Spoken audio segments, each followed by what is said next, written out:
Adventist World Radio, the voice of hope. Radio feon'ny fanantenana na ny AWR.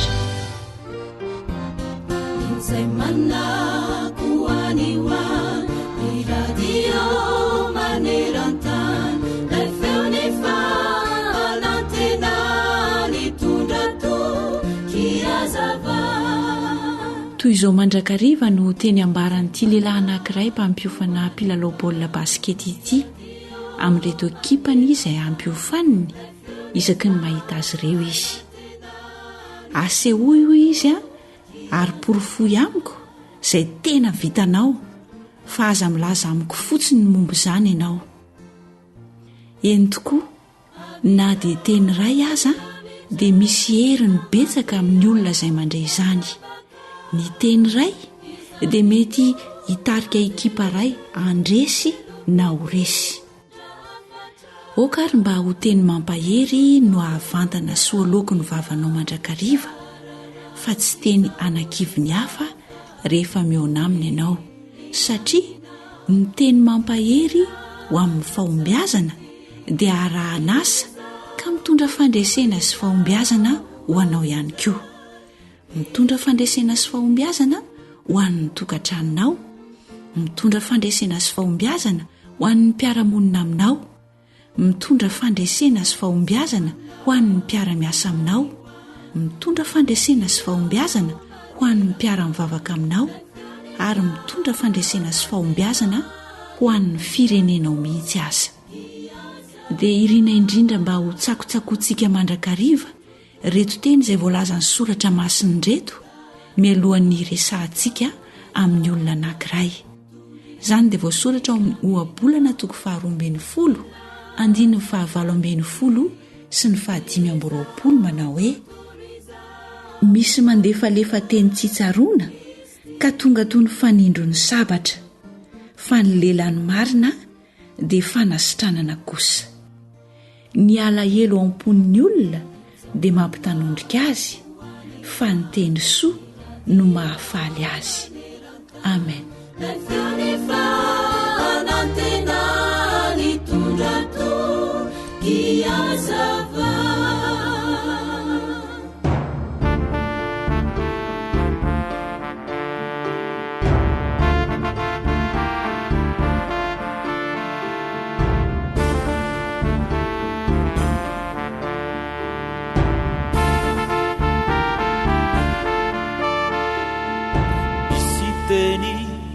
Mitondra fifaliana misy koa teny mampahory samy teny nefa tsy mitovy ery.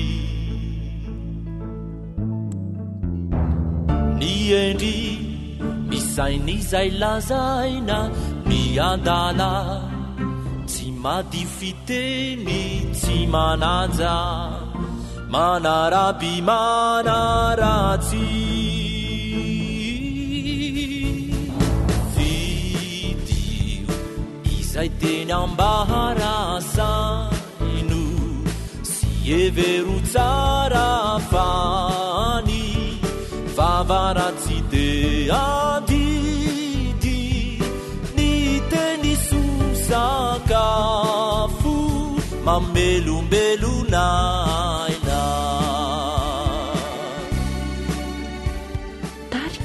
Ambassadora.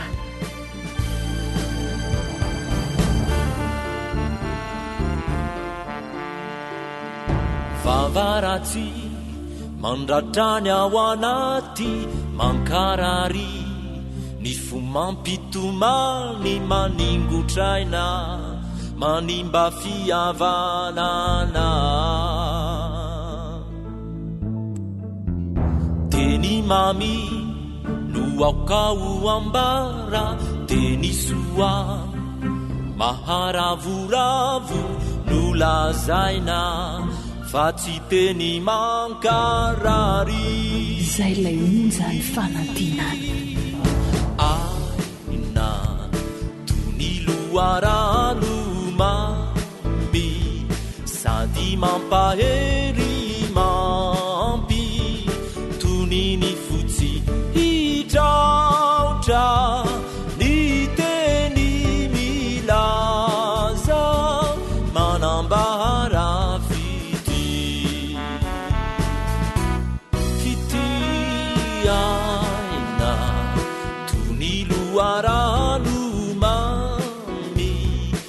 sady mampahery mampy toniny fotsy hitraotrao ny teny milaza manambara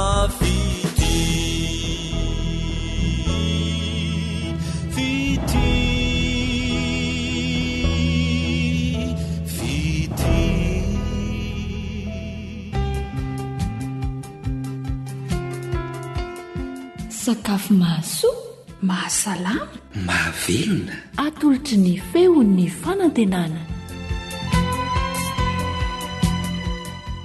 Ny fahasoavan'ny tompony rotsaka amintsika mpanaraka tsy tapaka ny fandaharana sakafo eto amin'ny AWR. Androany indray tsika dia hanao mofo mamy, izany hoe podinina vita avy amin'ny mofo dipaina.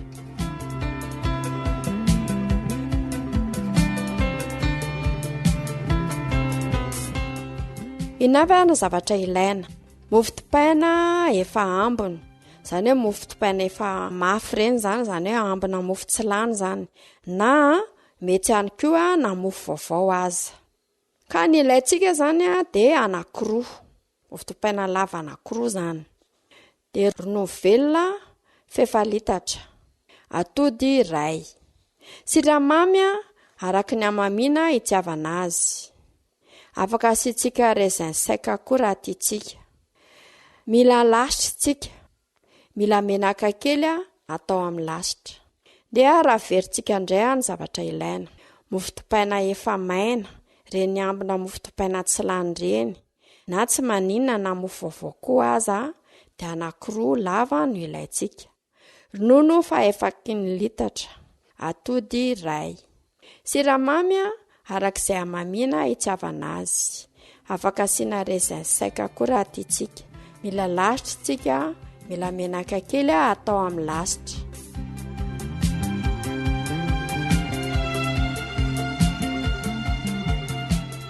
Tahoaritsika iroso amin'ny fikarakarana. Tetehana atao madinika ilay mofo dipaina. Alaina ilay raisin sec dia alona ao anaty rano kely aloha izy mba halemy.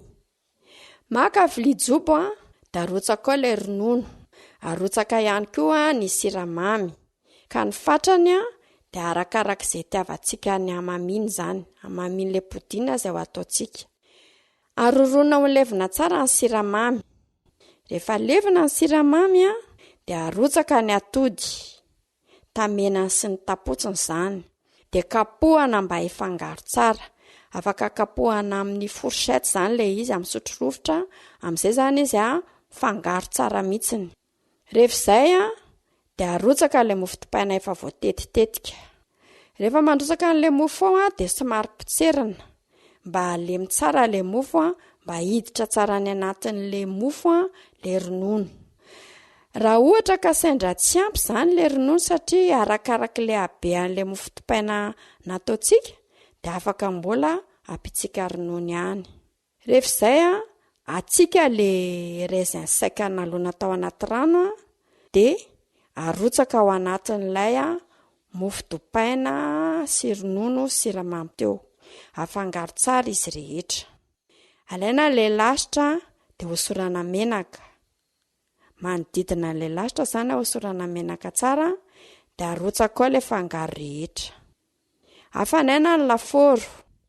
Andrahoana anaty lafaoro mandritry ny 70 na 50 minitra eo zany. Mety koa raha andrahoana ambony fatana, misy afo eo ambonin'ilay sarimbilany, asiana charbon zany eo ambonin'ilay sarimbilany. Masaka ny podinantsika, rehefa hitantsika raha atsofoka ao anatin'ny antsy na sotro, dia rehefa tsoahana tao dia maina, dia masaka zany ilay podinantsika.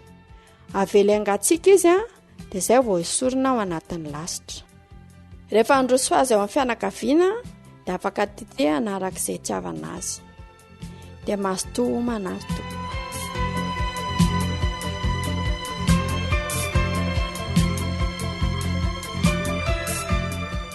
Izay indray ara no azona tolotra antsika androany.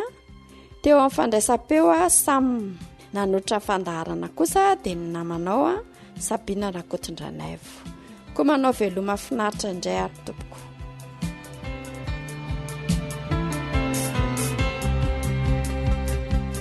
You are listening to Adventist World Radio, the voice of hope. AWR manolotra ho anao. Feon'ny fonantena.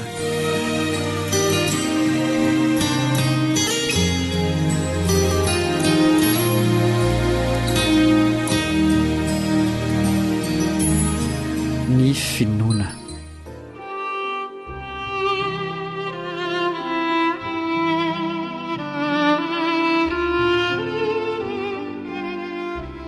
Isaora ianao mpiaino mbola manokana fotoana iaraha mandalina ny soratra masina amin'ity anio ity.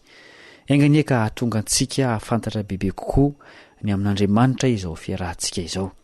Indray mandeha dia nisy renim-pianakaviana iray ny teny tamin'ny pastorany tahaka izao. Raha mba nanam-pinoana dia tsy ho faty ny zanako. Izany tokoa ve? Andeha isika ry mpiaino namana, andinika ny amin'ny finoana.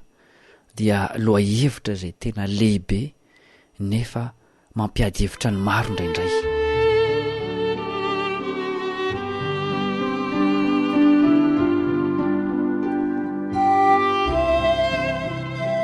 Inona tokoa moa no atao hoe finoana? Manome valiny sy famaritana ny soratra masina. Raha vao miteny hoe soratra masina na baiboly isika dia aza adino fa tenin'Andriamanitra izany. Andeha vakiana ny Hebreo 12:1.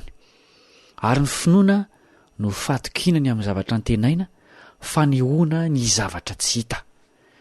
Ny finoana araka izany no mampifamatitra ny olombelona amin'ny fanantenany sy ny zavatra tsy hitany. Izao no hevitra izany amin'ny teny hafa. Ny olona manam-pinoana dia mahita zavatra izay tsy hitan'ny olona tsotra, sady manana fanantenana izay tsy ananany ny hafa. Tsara tokoa ny finoana raha izany. Iza moa tsy mba te halala izay tsy hita sy anantena zavatra mahafinaritra mba anamboarana ny fiainana ifanaraka amin'izany. Io tontolo vaovao tsy hita sy antenaina io dia io no tontolo misy an'Andriamanitra na koa hoe tontolon'Andriamanitra. Satria mampifandray amina zavatra tsy hita sy zavatra antenaina ny finoana dia izay no mahatonga azo sarotra ho an'ny ankamaroan'ny olona. Ny olona moderna dia tsy manaiky afa-tsy izay zavatra hitany sy azo porofoina ary zavatra takatry ny sainy. Noho izany ary dia lasa anganongano amin'izy ireo ny baiboly ary atao fiomehezana ireo olona mifikitra amin'izany, ireo olona mivelona amin'izany finoana izany. Fifandraisana manokana amin'ny lanitra ny finoana fa tsy anaram-piangonana. Manao hoana ny finoana ao anatinao? Mba mampahitanao zavatra tsy hita ve? Mba mampanantenanao zavatra mahafinaritra ve? Raha tsy izany dia misy fanitsiana izay tokony ho atao ny finoana sao finoana tsy izy. Fa izao no fanontaniana izay hovalintsika manaraka. Fa ahoana moa ny fomba azahoana ny finoana? Ny tenin'Andriamanitra ihany no mamaly izany. Misy maro ny andininy miresaka ny amin'izany fa iray ihany no singantsika. Romanina 10:7. Koa ny finoana dia avy amin'ny toroteny, ary ny toroteny kosa avy amin'ny tenin'ny Kristy. Fanomezana avy amin'Andriamanitra finoana fa tsy ny olona no mamorona azy. Izay tianam-pinoana ary dia tsy maintsy mihaino ny tenin'Andriamanitra na mamaky na mianatra azy. Tsy tahaka ny hoe tsy fahampiana sira mineraly amin'ny sakafo na tsy fahampiana otrikaina isan-karazany, tsy fahampiana finoana ka dia hoe ihinana ny sakafo izao mba hampitombo ny finoana. Ny azahoana azy dia ao amin'ny tenin'ny Kristy irery ihany. Raha mamaky ny Hebreo 12:1 ianao izay tokony miresaka be deabe ny amin'ny finoana sy ireo olona nivelona tamin'izany dia ahita fa nomen'Andriamanitra ny antsoina hoe teny fikasana ireo olona ireo na koa teny fampanantenana no lazana azy. Dia nanjary olona nahita ny tsy hitan'ny hafa izy, nanana fiainana tao hafahafa teo anivon'ny mpiaramonina taminy satria ny aina tao amin'ny zavatra tsy hita sy ny zavatra antenaina izay tsy izy ireo no namorona azy fa Andriamanitra no naneho azy ireo izany zavatra izany. Ny finoana azo antoka ary dia miorina amin'ny tenin'Andriamanitra irery ihany. Misy mpino izay mamorona teny fikasana izay tsy avy amin'Andriamanitra dia mahatoky an'izany izy. Misy mamorona fanantenana izay noforoporon'ny sain'ny olona fotsiny. Izany dia azo oharina amin'ny ankizy iray izay manantena fa hitondrany dada mofo rehefa avy miasa. I dada nefa tsy nampanantena akory fa faniriana sy vetsivetsy fotsiny an'ilay zaza. Rehefa tonga ilay iray dia diso fanantenana ilay kely satria tsy nitondra mofo i dada, satria tsy nampanantenana izany izy. Misy teny fampanantenana sy teny fikasana ve ao amin'ny soratra masina na koa avy amin'Andriamanitra? Tena izany tokoa. Azo lazaina aza fa tena izany mihitsy no votoatin'ny Baiboly iray manontolo. Asehon'Andriamanitra ao ny tsy hita, ny ho avy, ny fanantenana izay tokony hiainana sahady, ny drafitry ny famonjeny, ny fitsimpiainana tokony hiveloman'ny mpino, ary ny ho fiainana rahatr'izay any amin'ny mandrakizay, sy ny sisa tsy voatanisa. Aoka samy anontany tena ny tsirairay ka hanao hoe miorina amin'ny tenin'Andriamanitra ve ny finoko sa miorina amin'ny teny sy ny hevitr'olombelona? Betsaka anie ireo vinavina sy nofinofon'olombelona amin'izao andro izao misy tena manodoka mihitsy izy ireny, toa marina raha jerena maimaika, nefa hita ny fahadisoany rehefa ampifanatrehana amin'ny tenin'Andriamanitra.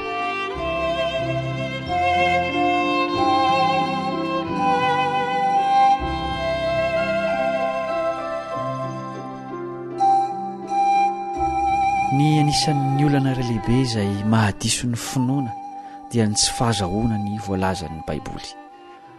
Ary rehefa ilay teny mitondra ny finoana io ny tsy azo ny heviny dia diso tanteraka ny zavatra rehetra. Mety manantena zavatra ho avy sy tsy hita ilay olona nefa hay diso na tsy misy akory ilay izy. Tsotra ny vahaolany amin'izany dia izao: ampitao amin'izay lazain'ny tenin'Andriamanitra ny fampianarana rehetra voarainao. Ianao mihitsy no ka hitady ireo zavatra antenaina sy zavatra tsy hita izay asehon'Andriamanitra ao amin'ny teniny. Tena misy tokoa izy io. Araka ny efa nambarantsika teo aloha dia tena misy tokoa ireo teny fikasana sy fampanantenana ireo, ary izay mihitsy no antony nanomezan'Andriamanitra ny teniny. Tontolo vaovao no voarakitra ao izay nampanoratin'Andriamanitra ireo mpaminany maro, ireo lalàna sy ireo fitsipika izay nomena hatrany amin'ny fiandohan'ny tantaran'olombelona dia tsy hoe fandrarana fotsiny na fameperana fa fanomezana fomba fiaina hafa sy vaovao. Ireo olona nandeha tamin'ny lalana izay tsy fantatry ny be sy ny maro vokatr'izany finoana izany dia noheverin'ny mpiaramonina taminy fa olona hafahafa, nenjehana sy novonoana izy ireny. Mitantara ny amin'ny anjony sasany tamin'izy ireny ny Hebreo 2:12. Dia izao no amaranany mpanoratra io toko.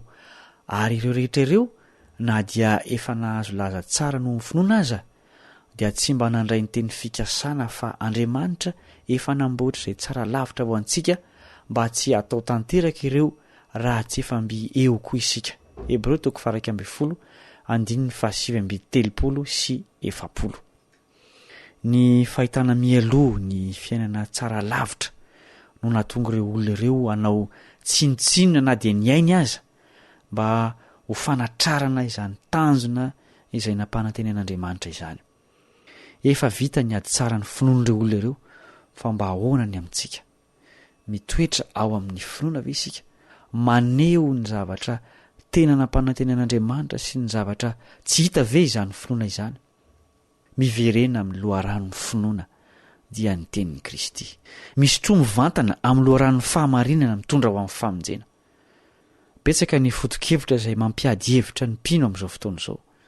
Ny hany afaka manome valiny dia ny Baiboly. Anisan'ireny ny amin'ny andro tandremana, ny sakafo fihinana sy ny tsy fihinana, ny batisa, ny momba an'i Jesosy, ny fiverenana indray, ny andro farany sy ny maro hafa. Ny fahamarinana dia miafina ho an'izay tsy te hafantatra fa arena kosa ho an'izay tia ny tenin'Andriamanitra. Mbola hotohizina izao fandalinana izao raha sitrapon'ny Tompo izy eny hoe anome finoananao ary hitaridalana anao ahita ireo zava-tsoa raketiny ao amin'ny teniny. manome fotoana ao amin'ny manaraka ny namanao Kaleba Andretsikivy.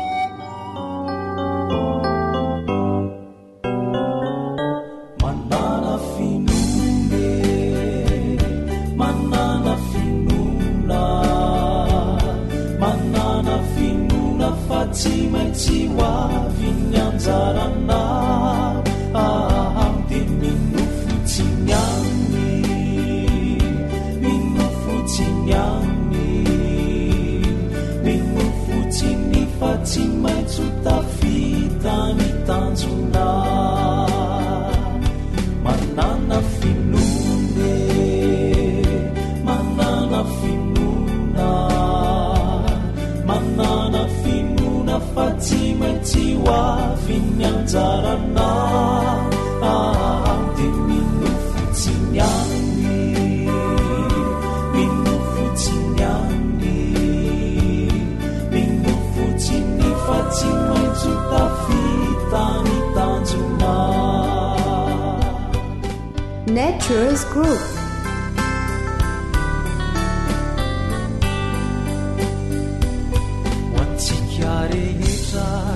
Iraity hiraity fantatsika fa sarotra ny fiainana, nefa zakiny fa mitraka hiatrika ny ady izay tsy maintsy atao hatreana. Manana finone, manana finona, manana finona fa tsy maintsy hoavy ny anjarana dia minofotsiny any, minofotsiny any, minofotsiny fa tsy maintsy tafita ny tanjona. AWR Téléphone 033 37 106 13 034 06 797 62. Wanao yani kiuza milau kivika hamu ifu wetutu chini adi siunula na marute mivakilu saruri fanyu la kivi de mihamaleni nefani ade tsy maintsy atao kahagumi ny heri. Manana finone, manana finona, manana finona fa tsy maintsy hoavy ny anjarana dia minofotsiny any, minofotsiny any, minofotsiny fa tsy maintsy tafita ny tanjona. Manana finone, manana finona, manana finona fa tsy maintsy hoavy ny anjarana dia minofotsiny any, minofotsiny any, minofotsiny fa tsy maintsy tafita ny tanjona.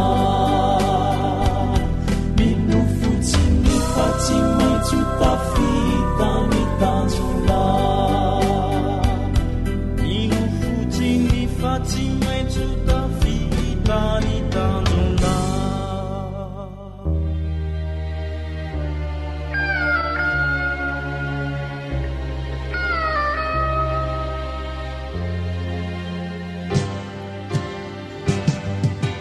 Feon'ny piaino, feon'ny piaino.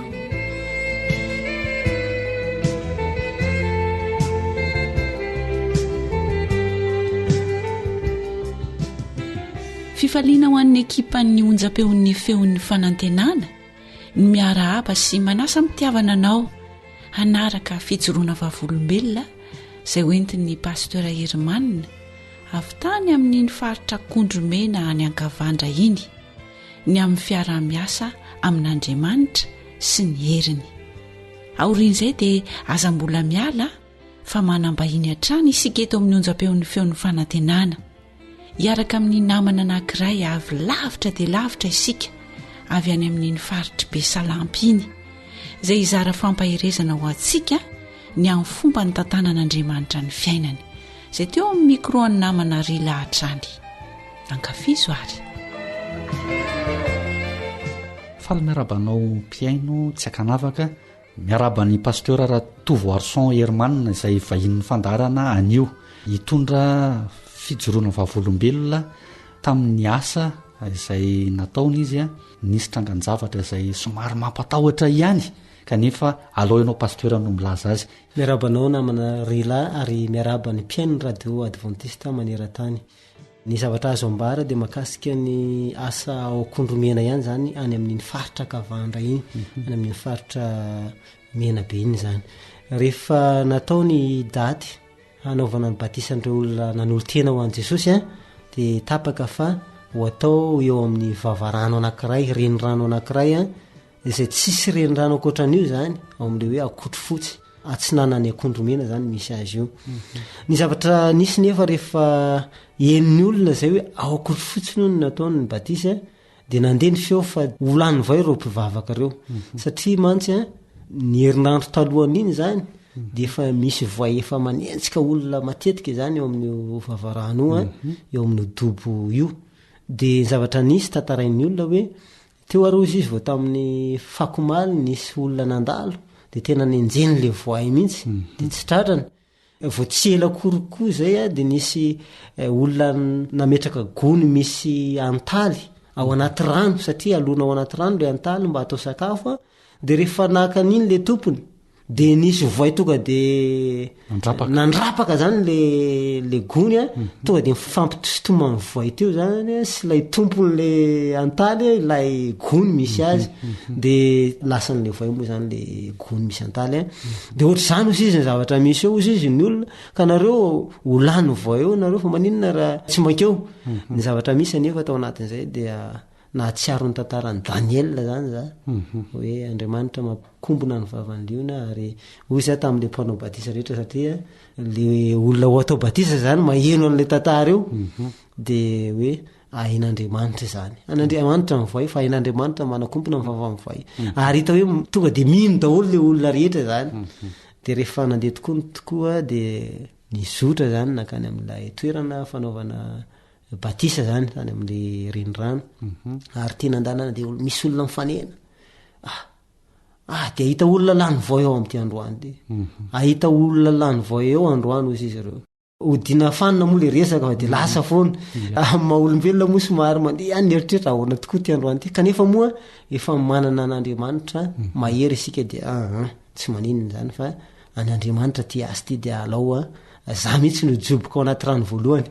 Dia rehefa natao tokoa ny batisa dia niroboka zany, ary ny zavatra nafinaritra dia miala tao an-tsainy olona zay voay zay fa dia ny anolo-tena ho an'i Jesosy no tao an-tsainy, dia tsisy tahotra mihitsy zany na le olona tao batisa na reo tanora fiangonana zay tsapa rano voalohany dia hita hoe tsisy tao-po tao an-tsaina zay hoe tahotra voay zay. 5 ny naroboka tao anatin'ny rano batisa nandany fotoana elaela ihany zany, ny sorin'Andriamanitra vita somantsara izy ireo dia niala zay, tsisy naratra, tsisy lany voay na nyray aza dia rain'Andriamanitra fa mahery ny Andriamanitra ivavahantsika. Ya, tsy anampiana tsy analana izay fijoroana vavolombelona izay nentin'ny pasteur izay, ny afatra azon'ny pasteur ampaherezana ny mpiaino antsika ary. Ny afatra dia zao hoe rehefa miaraka amin'Andriamanitra sika dia tsy misy tahotra ninonina zavatra tohita amin'ny fijeriny olombelona hoe zava-doza io, kanefa rehefa tsapatsika hoe asan'Andriamanitra ary miaraka amintsika Andriamanitra dia tokony miroso foana zany na ho faty na ho velona tsy mampaninona zany fa Andriamanitra nefa dia tsapa fa tanterahan'i Jesosy le teny fikasany manao hoe indro zao momba anareo mandrakariva mbara-pahatonga ny fahataperan'izao tontolo zao. Mampaherantsika mpiaino radio Adventiste maneran-tany mba hanao ny asa tsy ampisalasalana tsy amitahotra fa momba antsika Andriamanitra. dia mankasitraka indrindra pasteura ary ny rarisoa ho anao sy ny ankonanao sy ireo membre any amin'ny faritra iny. Mankasitraka tompoka.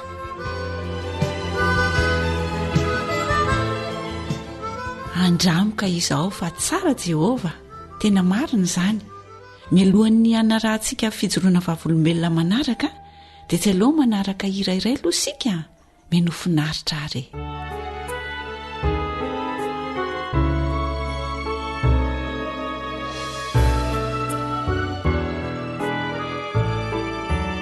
MR Vonjy namandalo ady sarotra zaho anio defa tsinjoko efa fantatro fa tsy maintsy andalo izany ao satria lalampisedrana no ale zapako ihany kofa tsy ampafirin'izay efa nosedrainy tompoko namangiry firy aza ao anio de eo anilako eo ianao Jesosy zay hitsoro andrano masina fitaratra fisedrana nolalovany kara-pianatry Kristy tsy maintsy miaritra zay vao afaka miteny hoe ao ambadikiny ady izay atreako fiainana mandraiky izay anye ady izay arahako aminy Jesosy miaraka mandresy amiko izay lay monja ny fanantenana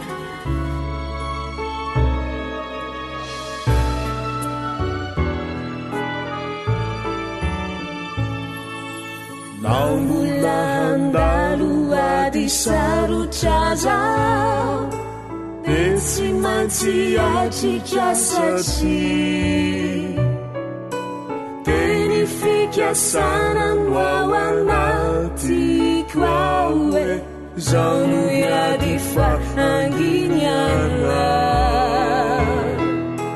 tsapako ihany kofa tsy ampafirin'izay efa nosedrainy tompoko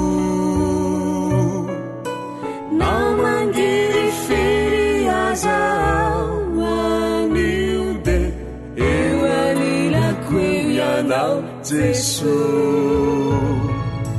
zay hitsoro andrano masina fitaratra fisedrana nolalovany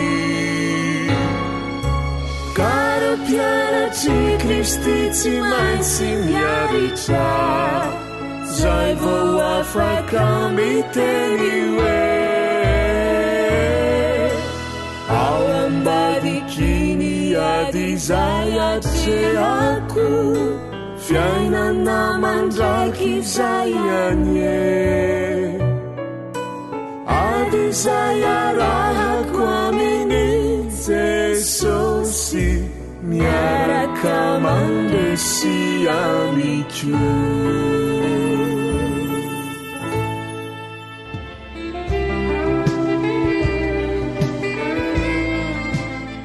Andriamato zaka faly miarabanao tonga soa eto amin'ny studio ny AWR. Eny faly miarahaba ny rila ary faly ihany koa miarahaba ny mpanaraka izy fandaharana eto amin'ny radio AWR izy.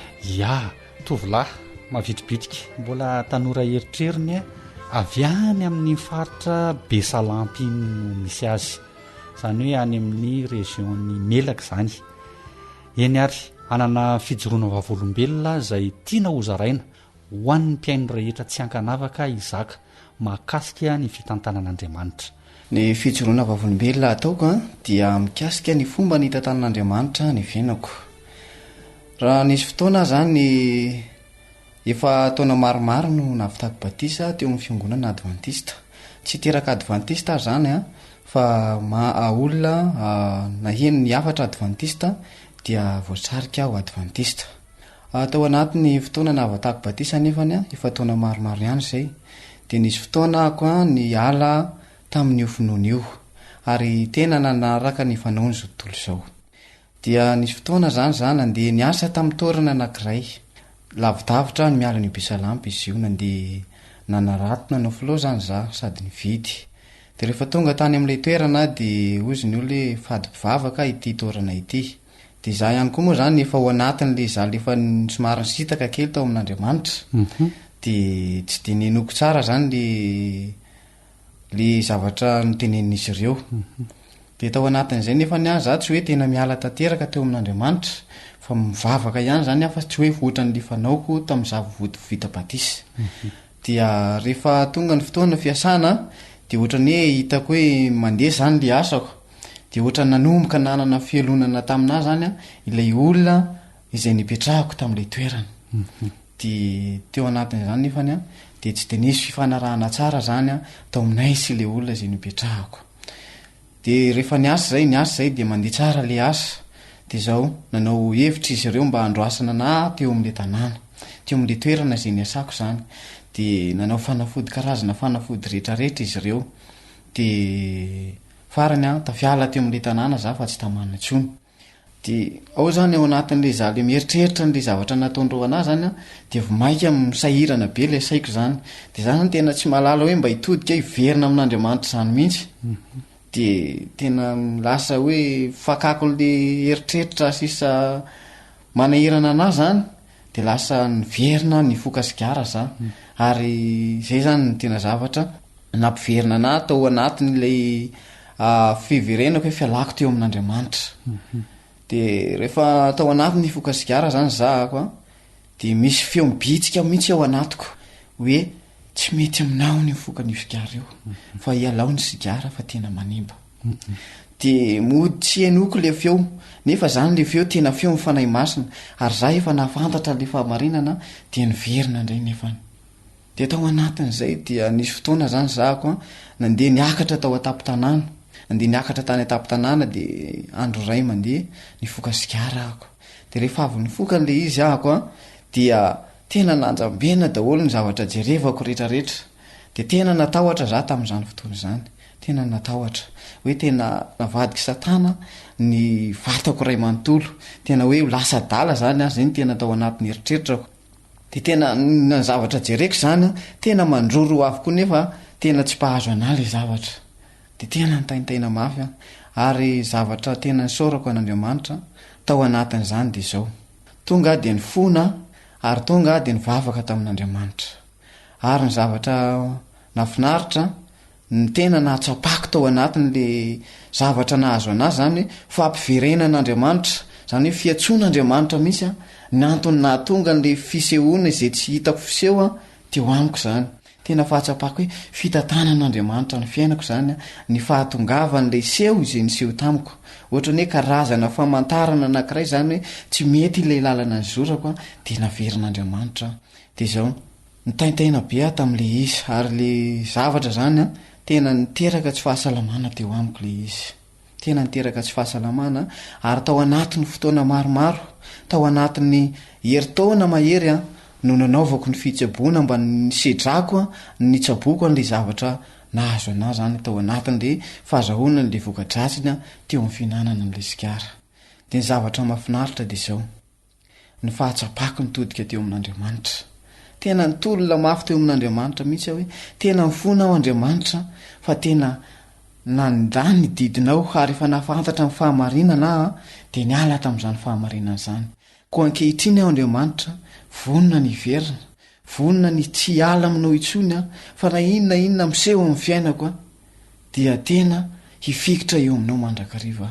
Inona moa zany ny antony nahatonga anao hoe voan'izay zavatra izay? Vokatra le fialako teo amin'Andriamanitra zany dia nataon'ny olona le mosavy, nataony olona zany le mosavy a de zay zany netiny tena antony nahatonga ana nahavoan'le zavatra tsy mpahazo anaty eo am'nyvatako kanefa noho ny fitolomako tamin'Andriamanitra de zao a sitrana somatsara ary izao eninareo a manao fijoroana vavolombelona eto amin'ny radio AWR eto izao de ny zavatra mahafinaritra rehefa nahita anay nipetrahako tany amin'ilay toerana izay niasako taty aoriana nahita anay salama tsara de ozy izy hoe tena mahery ny Andriamanitra izay vavahanao tena mahery ny Andriamanitra izay vavahanao ary maniry raha mba hivavaka amin'ny Andriamanitra izay vavahanao fa manomboka zao a de ialako ny toetra ratsy ary mifona aminao a no nanaovako ireny fahadisoana rehetra ireny no ny fampisaviana izay nataoko anao de raina mandrakariva Andriamanitra no ny fitantanany ny zanany tsirairay avy inona no afatra azo ny zaka atolotra ho an'ny mpiaino antsika manaraka izao onjam-peotsika izao sotrapetsaka ny afatra azo atolotra ho an'ny mpiaino indrindrandrindra ho an'ny tanora rehefa miaraka amin'Andriamanitra de tena aza miala intsony fa ohatra na efa nahatsapa zany ary efa nahita ny voka-dratsiny hoe fialana eo amin'Andriamanitra izany fa noho izany ny afatra tiako apetraka de hoe mifikira amin'Andriamanitra ary na inona zavatra miseho amin'ny fiainanao de atao voaloha laharana trany Andriamanitra fa izy mahay maneho ny zava-mahagaga izay sarom-patarina sady tsy endry zanak'olombelona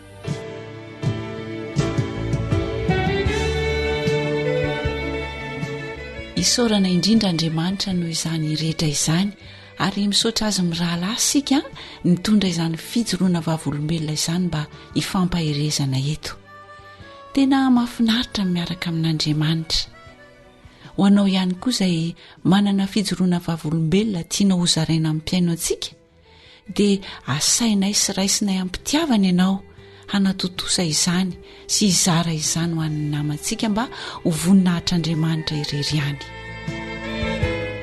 AWR Téléphone 033 37 106 13 034 06 797 62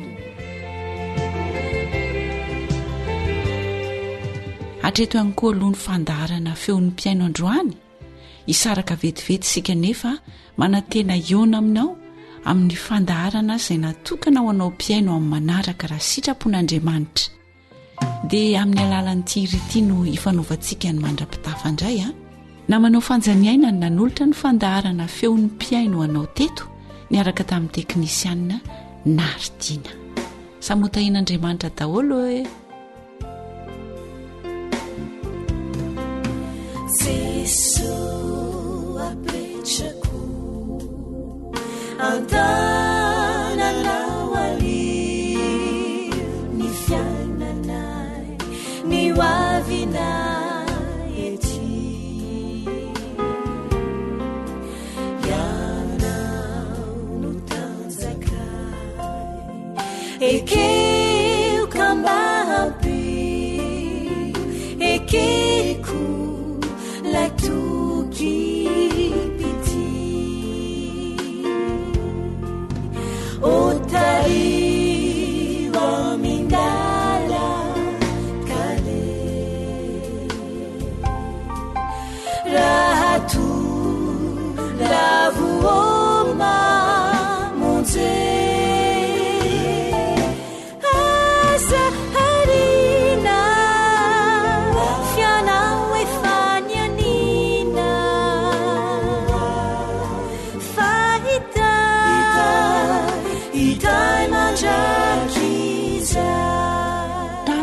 Jacqueline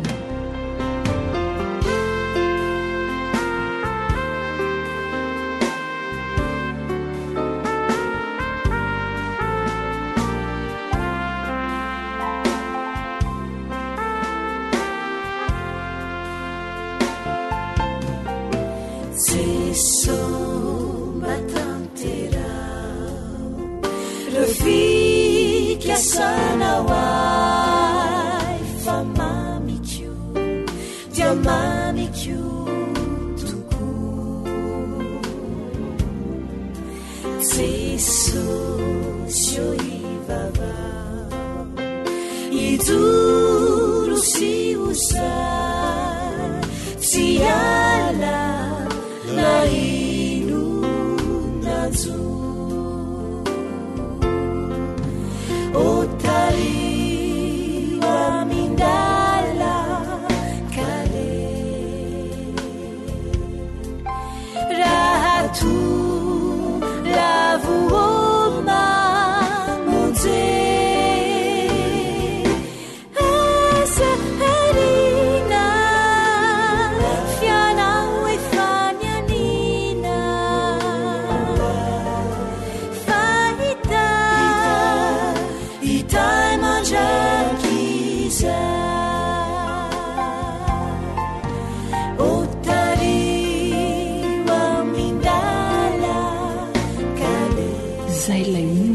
fanantinana rahatu lavuoma monje asa harina fianao efanianina fahita itai mandrakiza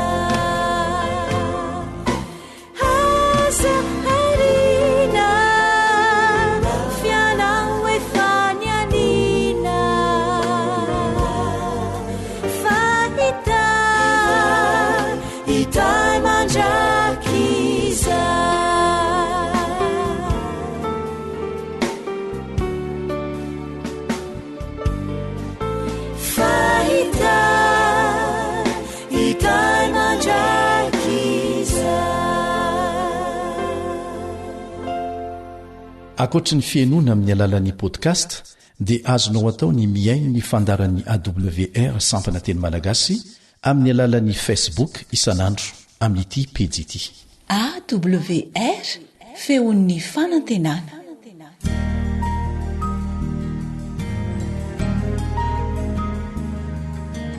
faneteninao no fahamarinana taridalana manokana fianarana baiboly avoaka ny fiangonana advantista maneran-tany iarahanao amin'ny radio feon'ny fanantenana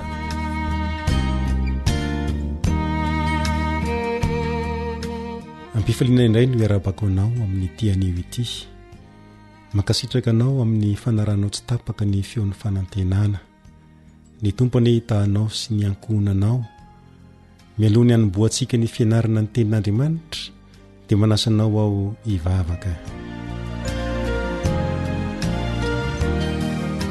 rainay izay ny an-danitra handinika ny teninao izahay tsy efa ny fisainanay anefa ny ahatakatra izay lazay ny teninao koa mangataka ny fanainao masina izahay mba hitarika anay sy hanazava ny teninao aminay amin'ny anaran'i Jesosy amen.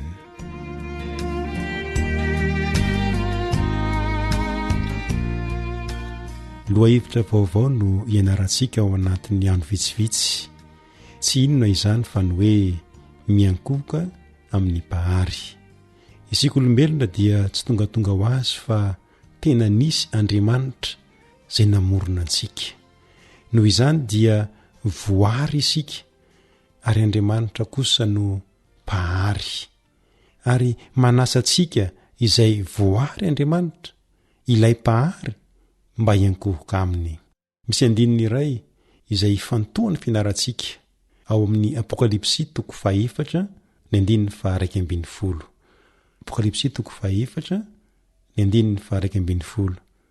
Toy izao ny voalaza: ianao tomponay sy Andriamanitray no mendrika handray ny voninahitra sy ny haja ary ny hery, fa ianao no nahary ny zavatra rehetra ary noho ny sitraponao no nahanisy sy nahary azy.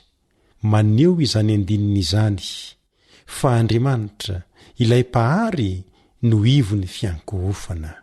Antsoina mba hiankohoka amin'ny bahary isika, fa tsy amin'ny zavatra hafa izay tsy inona fa zava-boahary avokoa.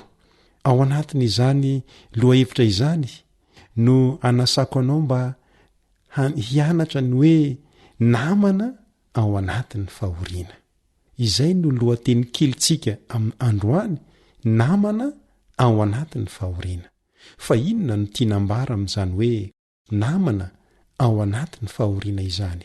Iza ilay namana rehefa tojo fahoriana ianao, rehefa tojo fahoriana isika? Andeha isika hijery ny fanandramana izay nilalovan'ny Jaona apôstôly, izay tena nandalo fahoriana mafy tokoa satria nogadraina izy sady natao sestany tany amin'ny nosy iray antsoina hoe Patmo izy.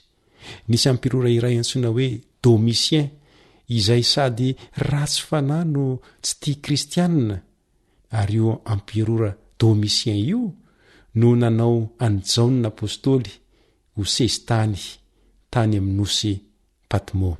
Toy izao no fitantaran'ny Jaona izany ao amin'ny Apokalipsy 1. ny andininy fahasivy. Apokalipsy toko voalohany ny andininy fahasivy. Hoy izy: izao jaona rahalahinareo sy namanareo amin'ny fahoriana ary amin'ny fanjakana sy ny faharetana ao amin'i Jesosy, dia tao amin'ny nosy atao hoe Patmo noho ny tenin'Andriamanitra sy ny filazana an' Jesosy. Tena anisan'ny mafy koa raha mafy ny fahoriana nahazo an' Jaona tamin'ny fotoana eo, ary tsy i Jaona ihany, araka ny lazainy eto fa ireo kristianina hafa dia samy nandalo fahoriana avokoa. Hoy manko Jaona: izao Jaona rahalahinareo sy namanareo amin'ny fahoriana ary amin'ny fanjakana. I Jaona nandalo fahoriana, ary tsy i Jaona ihany fa ireo rahalahiny sy namana amin'ny fahoriana ihany koa ireo kristianina hafa izany. Tsy zavatra mahagaga nefa izany hoe mandalo fahoriana izany, satria i Jesosy mihitsy no efa nilaza ao amin'ny Matio 5:10. Matio 5:10: sambatra izay enjehina noho ny fahamarinana fa azy ny fanjakan'ny lanitra. Sambatra izay enjehina noho ny fahamarinana fa azy ny fanjakan'ny lanitra. Nampahiry ny mpianatra ihany koa ny apôstôly Paoly taty aoriana, araka ny hitantsika ao amin'ny asan'ny apôstôly 4:20. Asan'ny apôstôly 4:20. Hoy ny apôstôly Paoly: nampahiry ny fanahin'ny mpianatra ka nananatra azy haharatra amin'ny finoana, sady nilaza fa tsy maintsy amin'ny fahoriana be no idirantsika amin'ny fanjakan'Andriamanitra. Sady nilaza fa tsy maintsy amin'ny fahoriana be no idirantsika amin'ny fanjakan'Andriamanitra. Koa lalana iray tsy azo ny mpanaradian'i Jesosy ialana ary ny fahoriana. Saingy izao, inona no ataon'i Jesosy rehefa mandalo fahoriana toy izany ny mpanaradia azy? Moa ve ijery fotsiny izy sa misy zavatra hataony izay indrindra no nahatonga ny lohaten'ny fianarantsika androany manao hoe namana ao anatin'ny fahoriana? Tsy mijery fotsiny i Jesosy fa tena namana azo antoka izy rehefa mandalo fahoriana ny mpanaradia azy. Toy izao manko no nolazainy tamin'ireo mpianany ao amin'ny Jaona 4:7. Jaona 4:7. Hoy Jesosy: izany teny izany efa nolazaiko taminareo mba hanananareo fiadanana amiko. Aty amin'izao tontolo izao no ahitanareo fahoriana, nefa matoki izao efa naharesy izao tontolo izao. Aty amin'izao tontolo izao no ahitanareo fahoriana, nefa matoki izao efa naharesy izao tontolo izao. Ny mampiavaka ny mpanaradian'i Jesosy sy ny olona hafa dia izao: na samy mandalo fahoriana aza dia manana fiadanana foana ireo mpanaradian'i Jesosy Kristy. Ny hafa kosa dia mijaly fahadiran'ovana sady tsy mahazaka ny fahoriana mahazo azy. Toy izany indrindra no lalovan'ny Jaona mpanao batisa, raha nandalo fahoriana mafy izy tao amin'ny nosy Patmo. Na teteo aza ny fahoriana mafy no lalovany, dia nilamitsaina izy, niadana ampo i Jaona mpanao batisa. Niadana ampo i Jaona. Fa inona no tsy ambaratelo nahatonga ny Jaona nilamitsaina sy niadana ampo?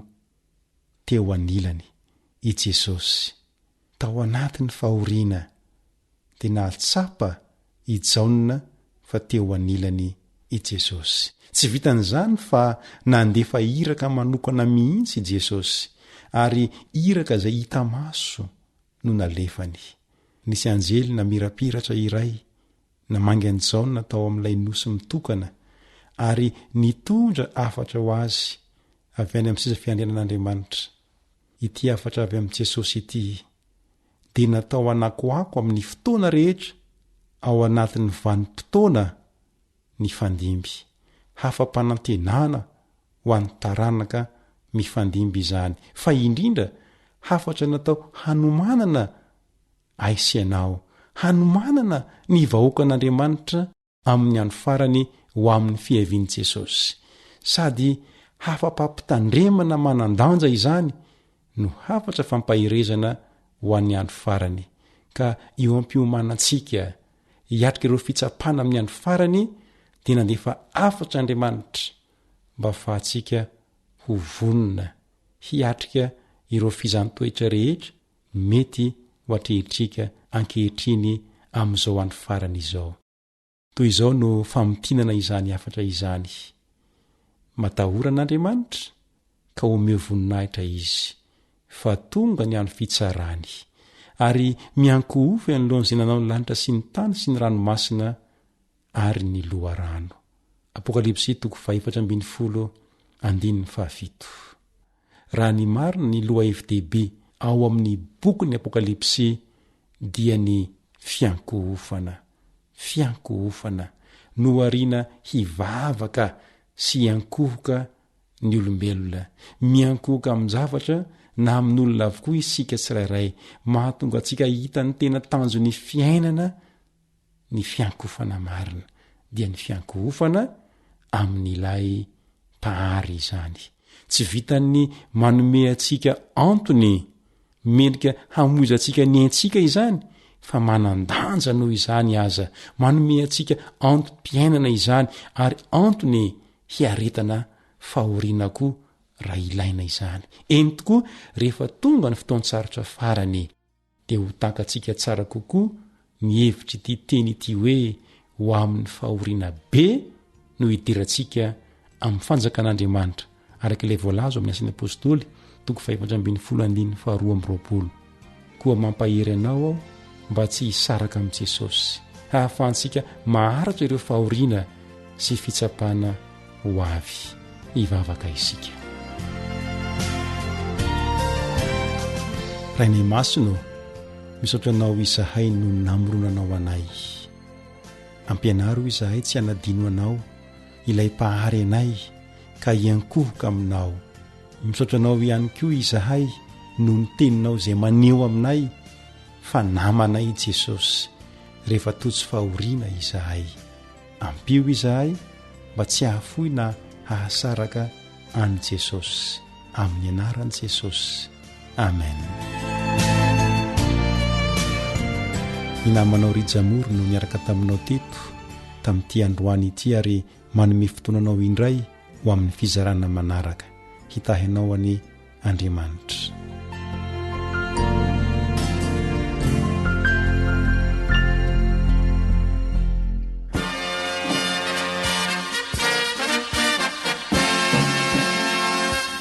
Adventist World Radio, The Voice of Hope. Radio feon'ny fanantenana. Ny farana treto ny fanarahanao ny fandaharan'ny radio feo fanantenana na ny AWR amin'ny teny malagasy. Azonao ataony mamerina miaino sy maka maimaimpoana ny fandaharana vokarinay amin'ny teny pirenena mihoatriny 100 amin'ny fotoana rehetra. Raisoaryn'ny adresy ahafahanao manao izany: awr.org na feofanantenana.org.